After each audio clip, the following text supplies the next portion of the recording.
পাঁচজন ব্যক্তির কাছ থেকে জোর করে দোয়া নিবেন।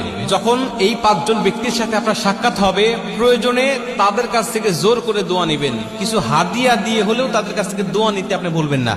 কারণ ইবনে মাজাহ শরীফ এবং তিরমিজি শরীফের বর্ণনায় নবীজি বলছেন, এই পাঁচজন ব্যক্তির দোয়া করলেই আল্লাহ পাক তাদের দোয়াটা কবুল করে নেয়। দুইটা বর্ণনা আসছে, তিরমিজি শরীফের বর্ণনা আসছে 3 জন এবং ইবনে মাজাহ শরীফের বর্ণনা আসছে 2 জন। এই 3 জন আর 2 জন, এই 5 জন ব্যক্তি যখন কোনো ব্যক্তির জন্য দোয়া করে, আল্লাহ পাক তখন ডাইরেক্ট তার দোয়াটা কবুল করে নেয়।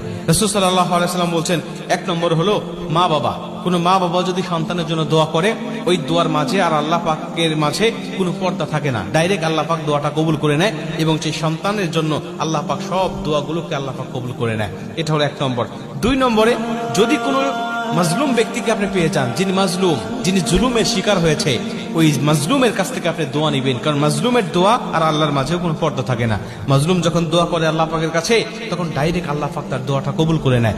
মাজলুমের কাছ থেকে দোয়া নিবেন, প্রয়োজনে কিছু হাদিয়া দিবেন, তাও দোয়া নিবেন। 3 নম্বর হলো মুসাফির।